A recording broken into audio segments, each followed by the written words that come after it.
BJP के राष्ट्रीय प्रवक्ता सुधांशु त्रिवेदी ने दिल्ली स्थित मुख्यालय में प्रेस कॉन्फ्रेंस आयोजित की गई है। इस दौरान सुधांशु त्रिवेदी ने क्या कुछ कहा, आइए आपको सुनाते हैं। आप उनके शब्दों को गौर करिए। वो क्या कह रही हैं? मैं नहीं चाहती कि एफआईआर हो, हम एफआईआर नहीं करना चाहते ताकि कैरियर ना बर्बाद हो, पासपोर्ट और वीजा मिलने में समस्या ना हो।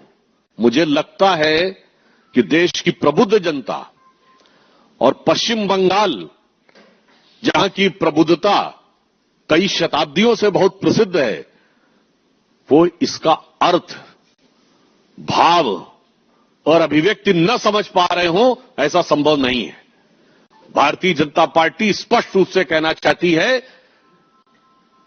कि शब्दों के हेरफेर के साथ ममता बनर्जी जी ने सीधे डॉक्टरों को धमकाने का काम किया है और एक प्रकार से उनके कैरियर के ऊपर प्रश्न चिन्ह लगाने का काम शब्दों के मायाजाल के अंदर किया है, ताकि प्रत्यक्ष में जो दिख रहा है ठीक वैसे ही जैसे सरकार का मुखौटा कुछ और दिख रहा है पश्चिम बंगाल में और मुख कुछ और दिख रहा है, उसी प्रकार से इस प्रेस कॉन्फ्रेंस में शब्द कुछ है और भाव क्या है ये सबको समझ में आ रहा है।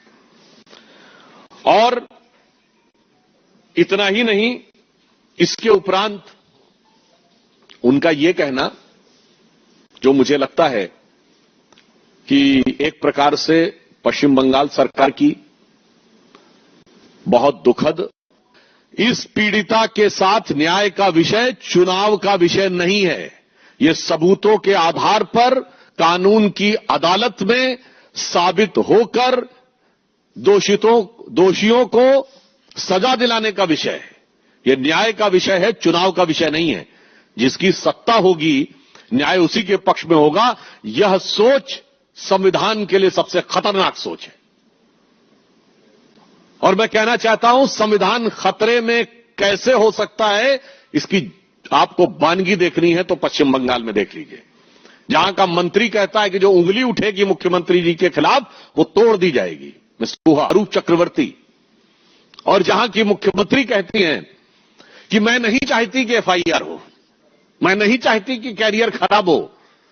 और आप कल्पना करिए कि यदि ख्वाबों ख्यालों में इनकी केंद्र में सत्ता होती तो उंगली तोड़ दी गई होती, अंजाम भुगतवा दिया गया होता और कैरियर बर्बाद कर दिया गया होता। इसमें किसी प्रकार का कोई संशय नहीं है।